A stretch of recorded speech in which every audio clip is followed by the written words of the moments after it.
Welcome to Telangana వెలుగు. నేను మీ రాజు. పవన్ కళ్యాణ్ మరోసారి తెలంగాణ పైన మాట్లాడడం అనేది జరిగింది. సో 9.5 సంవత్సరాలుగా బీఆర్ఎస్ పార్టీ నన్ను ఒక్క మాట అనలేదు. సో ఏదైనా ఉంటే రాజకీయ పరంగా ఒకటో రెండో మాటలు మాట్లాడుకున్నాం. నేను ఎన్నోసార్లు కేసీఆర్ని గెలవడం అనేది జరిగింది. తర్వాత కేటీఆర్ నాకు మంచి ఫ్రెండే.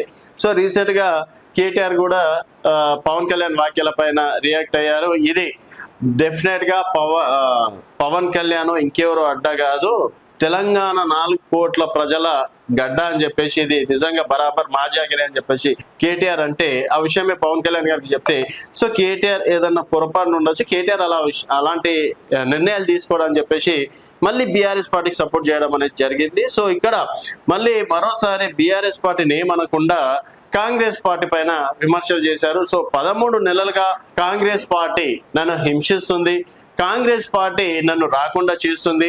సో నేను తెలంగాణలో పోటీ చేసే ప్రసక్తి మాత్రం లేదు, జనసేన మాత్రం పోటీ చేస్తుంది అని చెప్పేసి కూడా చెప్పడం అనేది జరిగింది. అండ్ పవన్ కళ్యాణ్ రాకని ఇక్కడ ఉన్నటువంటి ఎమ్మెల్సీ అద్దంకి దయాకర్ కావచ్చు, పొన్నం ప్రభాకర్ కావచ్చు, తర్వాత ఎమ్మెల్యే అనిరుద్ రెడ్డి గారు కావచ్చు, తర్వాత మందుల శ్యామల్ కావచ్చు, వీళ్ళందరూ విమర్శలు చేయడం అనేది కూడా జరిగింది. సో అప్పటి నుంచి కాంగ్రెస్ వర్సెస్ జనసేన అన్నట్టు కూడా తెలంగాణలో రాజకీయాలు వేడెక్కాయి. అండ్ జూన్ 2వ తేదీ నాడు నేను సభ పెట్టుకుంటే కాంగ్రెస్ పార్టీకి ఏం నొప్పి, సో ప్రజాస్వామ్యంలో ఏ పొలిటికల్ పార్టీ ఎక్కడైనా సరే సభ పెట్టుకోవచ్చు అని చెప్పేసి కూడా వాళ్ళు గుర్తుకు చేయడం అనేది కూడా జరిగింది.